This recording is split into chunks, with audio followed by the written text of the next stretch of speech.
Hello everyone. It's James again. And before I start today's video, I just want to quickly say, all work in this video contains 100% original content of and by myself James Smith, otherwise known as Bgood 4000, and was uniquely created with NAWMAL software, by myself James Smith. As I purchased commercial rights from NAWMAL to produce my unique and original video with this software. Commentary is uniquely my own thoughts, feelings, and expressions. Now that I have that out of the way, I do hope your day is going way better than fantastic. And your journey to self-betterment is going way better than fantastic as well. And for those of you that are watching this video on New Year's Day, I want to wish you a Happy New Year. Today I wanted to visit with you a bit, and go over some comments, and also talk about a particular topic. And that topic is simply the title of this video. And it's why the narcissist escapes blame.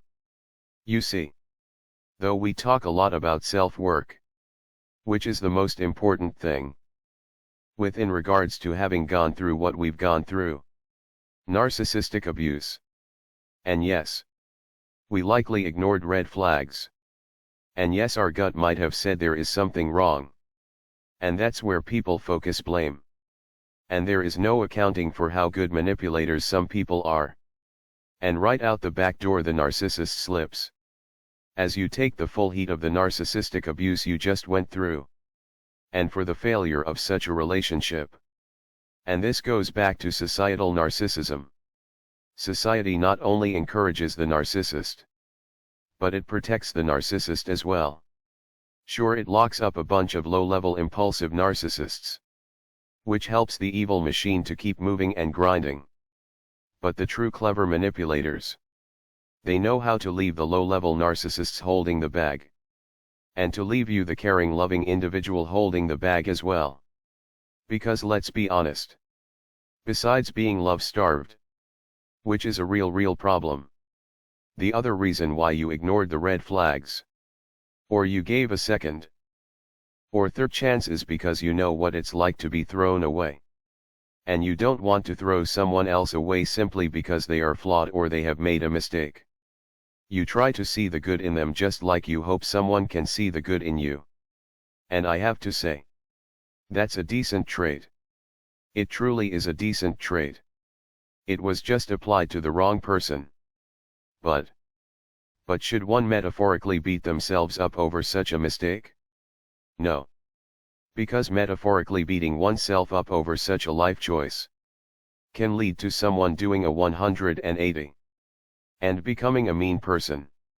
Becoming someone that goes out and manipulates others before they can be manipulated type of thing. And in that, the narcissist has won. They have infected your mind and your heart with their narcissistic poison. And now you have changed. Or you just sit and beat yourself up over what happened. And you never get better and you never move forward. And largely it's because how society judges people in such situations. It's kind of like, if you were dumb enough to fall for it, then good on the narcissist for taking you for a ride type of attitude. Which does what? It lets the narcissist know they can do this terrible thing again and again and again. Because society will in most cases, not all, but in most cases blame the victim. Now do I think one should say that one should not improve because the manipulator was the one at all fault? No, I believe we all should self-improve. It is our responsibility to take care of ourselves. And learn how to not step in the trap evildoers lay. That is indeed a part of life. However, as long as a laugh and the point of the finger happens towards a person that was just hurt in one way or another by a narcissist, the more you are going to have narcissists feeling empowered to continue doing the things that they are doing in this world. I've said it before. You want to put a big dent into narcissism. Fix the marriage laws. Then you will see the slowdown of narcissism and blaming those they go after. It's like as if you don't dare to say you had a bad relationship in the past before. Because the first thing most will do is point the finger square at you, without taking into account That some people are just good liars. They can fake that they like, love and care about you. That they can mirror you and get you to believe they are on the same page as you are. As if to say, these people pointing the finger at you would never in a million years fall for what you fell for. When the reality is, no one is above getting manipulated. No one. We've all fell for things at one time or another in our lives that we regretted later. No matter if we were raised in a home full of narcissistic abuse or not.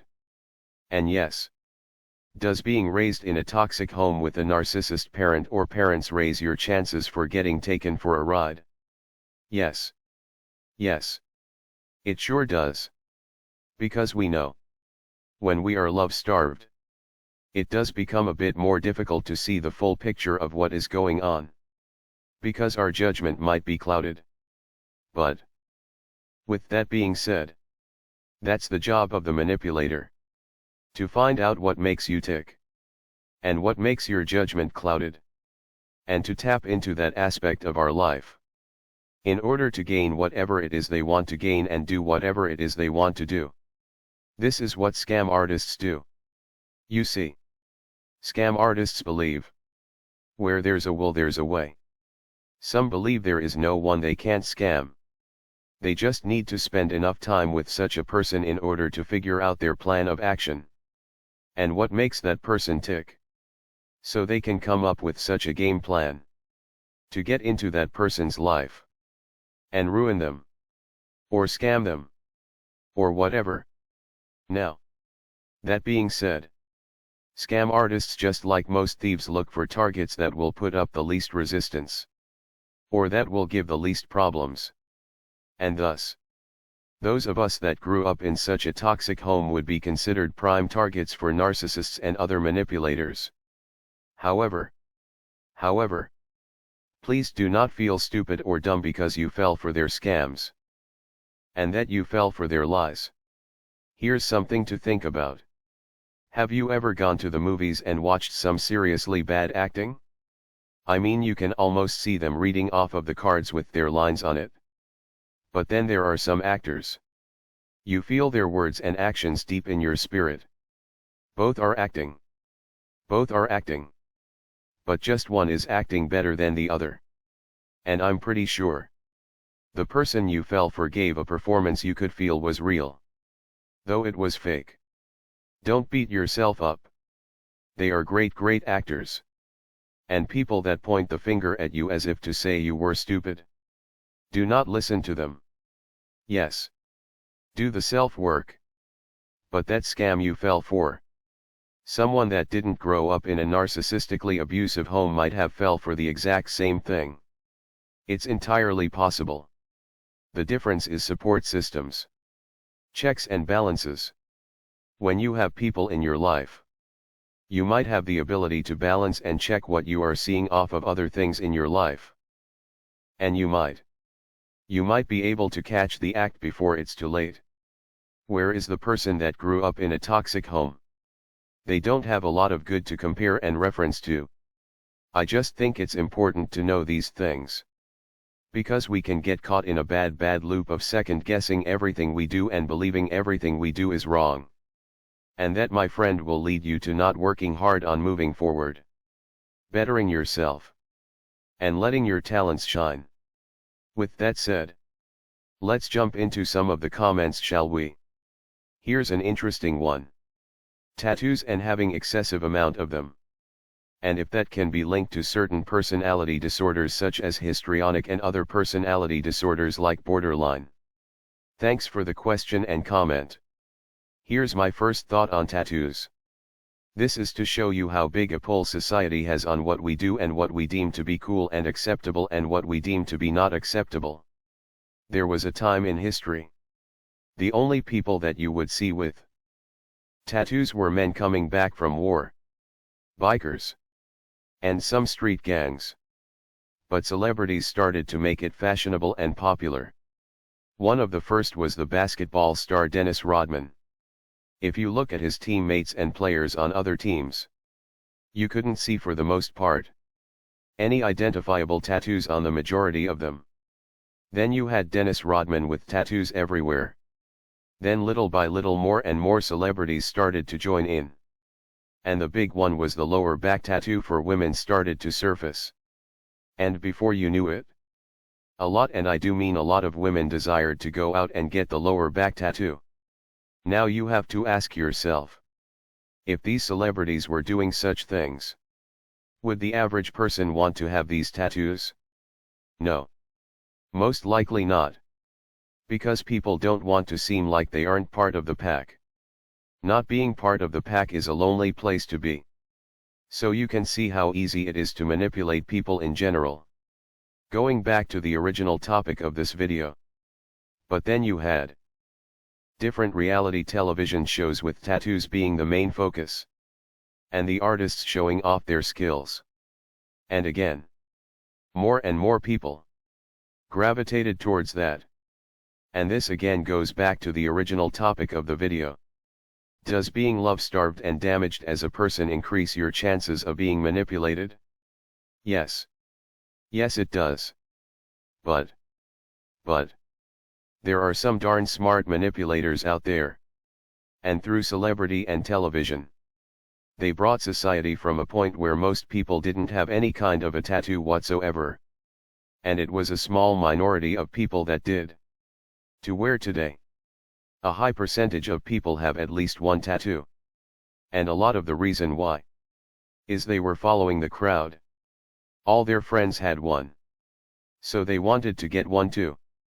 And most things they witnessed on television had characters with tattoos. So before you know it, they are getting inked up. Now what about those with excessive tattoos? There are many dating experts that say, stay away from those that have neck and face tattoos. And just a bunch of them everywhere. And I have to say, though I'm not a judgmental person, because what a person was 10 years ago may not be who they are today, I just admit I would be careful. Because those that I have encountered like this, they did seem to have what might be considered a lot of life issues that wouldn't be conducive for a healthy long-term relationship.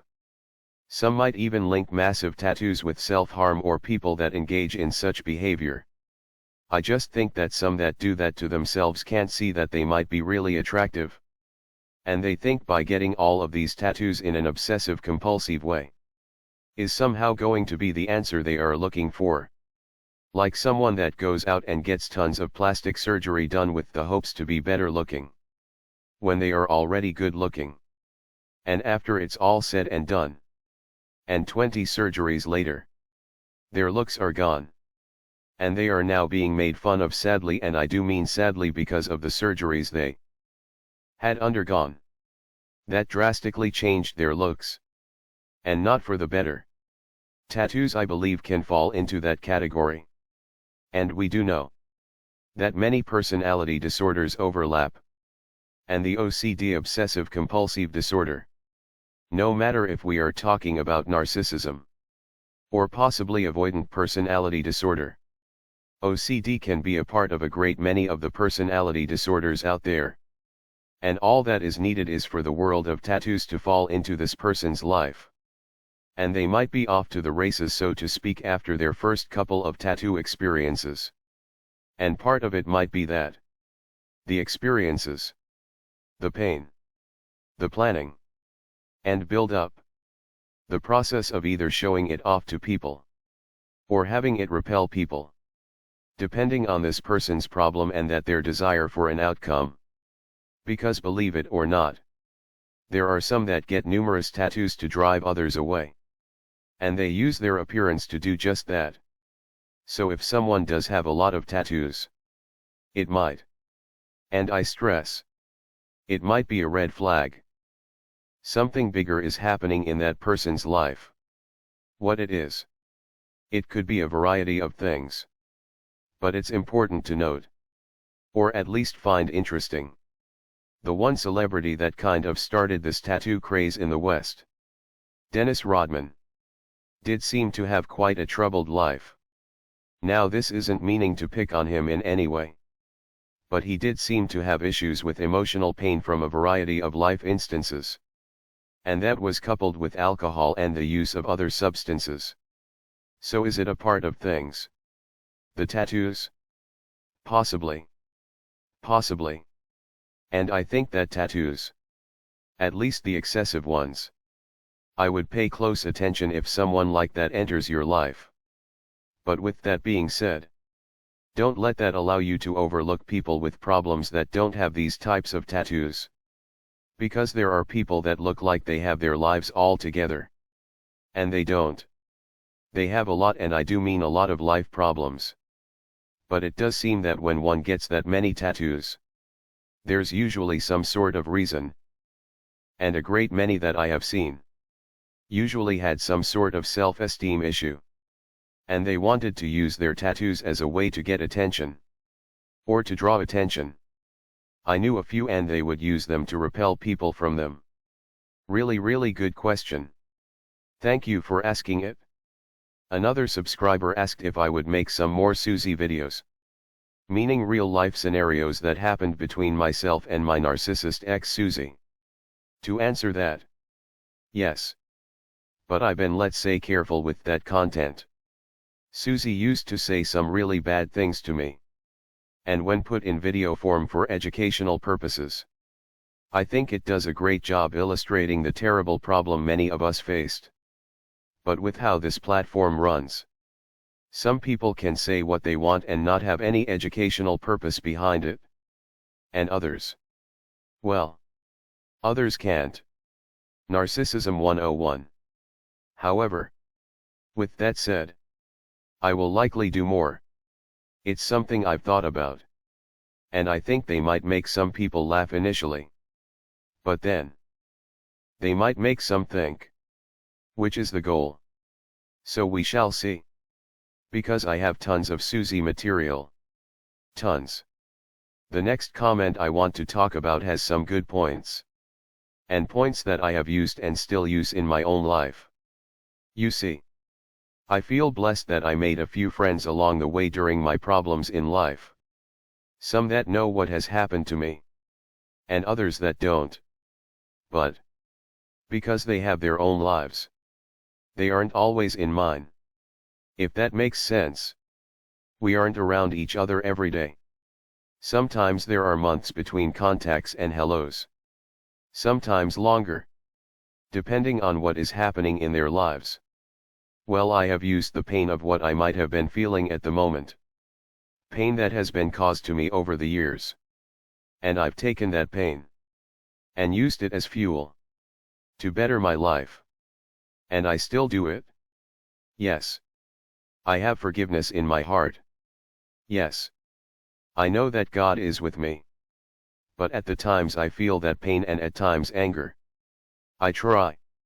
I'm not always successful. But I try to use it as fuel.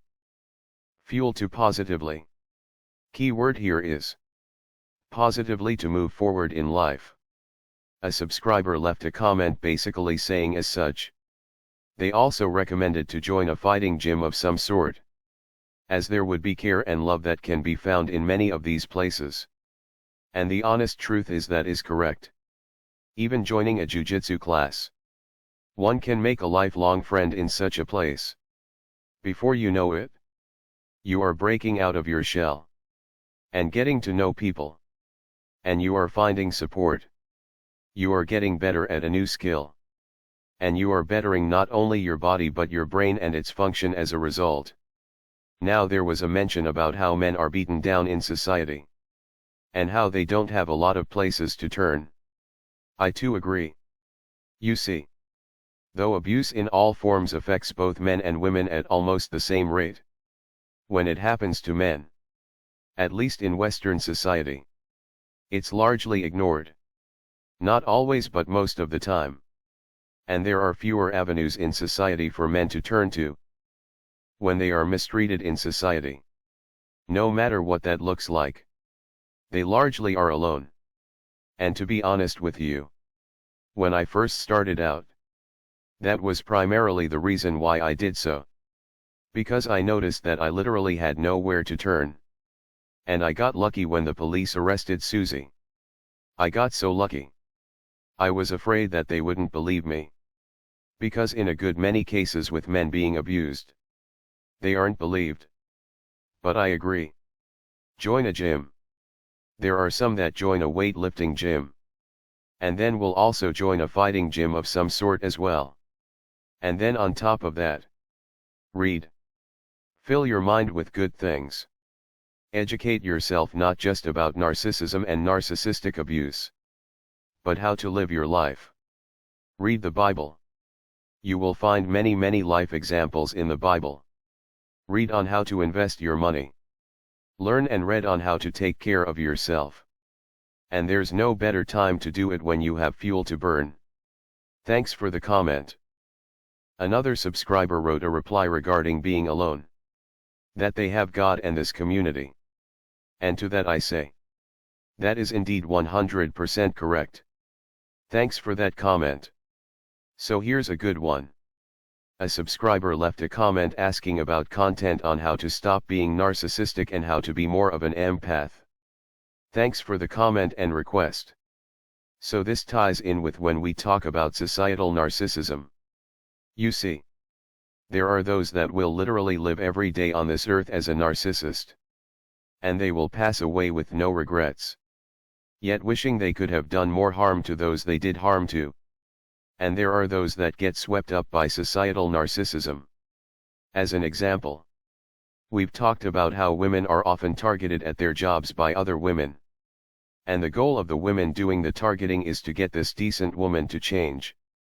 To get her to second guess her relationship that she has with her husband or boyfriend. To get her to run the streets and to become promiscuous.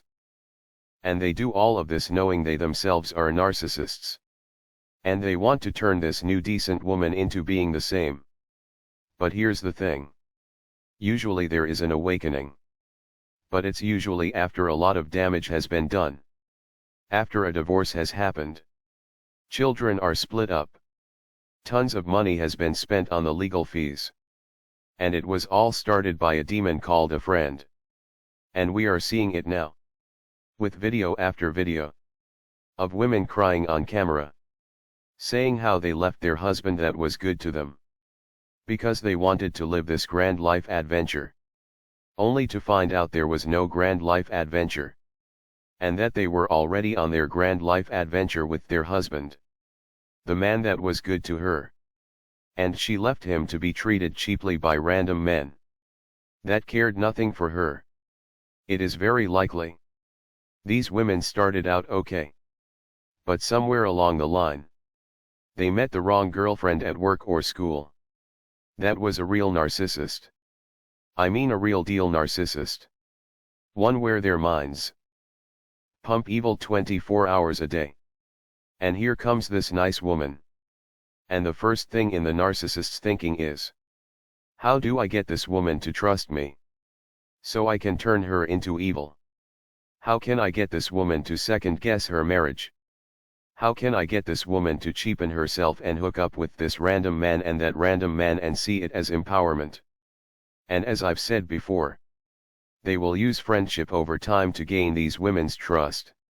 They might help you out with a work project or school project. They will appear to have your back in every and all instances.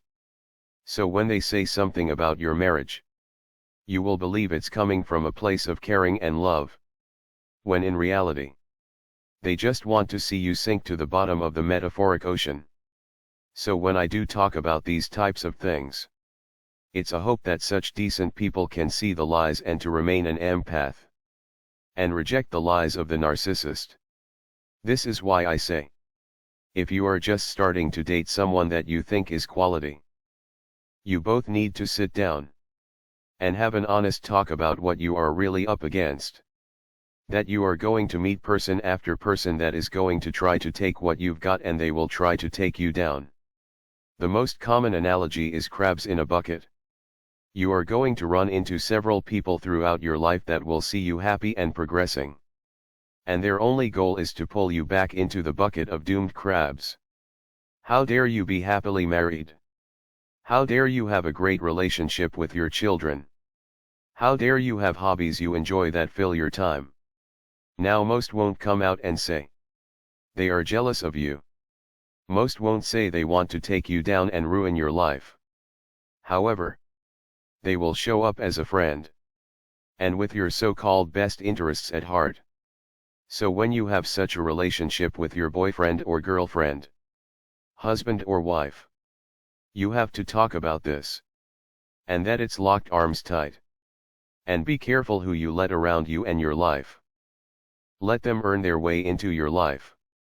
And even then, be careful, be careful. If you are with someone that you know loves you and you love them, just know it's now a game for these narcissists to ruin it. It's almost like they are on assignment from Satan himself to show up in your life and ruin everything you've worked for. So that's the goal in regards to talking about societal narcissism. It's to get people to drop the evil things they are being told is normal. Instead to turn towards what is good. There was a video I just watched of someone named Charleston White. I think he's in the music business. Though I'm not familiar with him. But he talked very deeply about how we as a society embrace these so-called characters of these rappers today. Not the real person. And how he believes that along with abuses growing up and expectations from this person, and that person led them into a really bad way of life. Or even losing their life. He talked about going to Nipsey Hussle's funeral. And hearing his family calling him by his given name. And he realized. The person that should have been honored was the caring, decent person. Not the character. He then said the same about DMX and Tupac. The character will live on forever. And the real person passes away. The real person that was actually sweet, kind and loving. And he then asked, why do we embrace all of this other stuff that isn't good? But if someone says they like to read or they like to look at the stars, they are seen as corny. Which brings me to another point. If you want to stop a lot of the mess that is going on with those that sell substances and those that are involved in gang activity. If women refuse to date, literally refuse to date any man that was involved in anything related to that, and would take an honest man that worked at McDonald's over such individuals, a great many would drop their weapons and their selling of substances in a second. But society with the help of celebrity, music, and the content machine. The machine pushes on people. There are just too many ladies wanting to live like what they are shown to be cool. By people that care nothing about them. They only want to see their downfall. And the men follow. And they both, men and women, get pulled into the bucket. This was something I mentioned a few videos back. There has been more reports of women setting up men and robbing them, pretending to be interested in dating them. And they slip the guy something in his drink. And before you know it, he's being robbed. But these women are getting caught and arrested. But the songs they listen to paints a different picture. It paints a picture of this is cool and an adventure. But this is what they want you to think. So they can get you to fall into their trap. Remember, the narcissist will most times set a trap that looks so good. You just can't help but step into it. This is why I do believe it's equally important to talk about such things. Because though there are true blue narcissists that will never change, and dealing with one is like dealing with a machine that has one-way programming. However, there are people that are in society that have good in them, that are sadly listening to evil. And that I believe is worth investing time into. Now moving on to another comment. A subscriber wrote about how he started to wake up in his marriage. Because it was very similar to the abuse he suffered in his home of origin. And I can tell you, when I come across your comment, it really hit home for me. Because that's when I woke up too. Or at least I started to. I knew my mother was a manipulator. And a liar. But as you say, my ex Susie would use some of the same very unique wording and phrasing and logic as my narcissist mother and brother. That's when I started looking up emotional abuse. And I would eventually come across narcissism and what it was about. And boy oh boy did it ever fit what I grew up in and what I was living with Susie at that time. It was eerie. Debating with Susie was literally like debating with my mother and brother. I do believe the way you and I woke up is extremely common. The way narcissists talk to their prey behind closed doors when no one is watching is super unique. And when someone else comes along and does the same thing, it's like seeing a glitch in the matrix. Deja vu. Another subscriber wrote about becoming more sensitive to people on their energies after waking up. And I can confirm that has happened to me as well. You see. Here's the thing. Societal narcissism is meant to keep you from waking up. And the crabs in a bucket are meant to keep you from making progress. And doing what? Breaking the generational cycle of pain. Breaking the generational cycle of pain. Like I've said before. And I will continue to say in the future. If you are with someone that you love and care for, have regular conversations with them on how you can protect your relationship. Lock arms. And break the cycle. Lock arms and break the cycle. Well, that's all I have for today. Did anyone do anything fun for their new year? Are you starting something new to help with your journey to self-betterment? What are you doing to make sure these new things become wonderful new habits? I would like to know. And by sharing you might help some others. Comment and let's talk about it. I want to thank all of you for your belonging to this channel. I really appreciate you. I really do mean that from the bottom of my cartoon heart.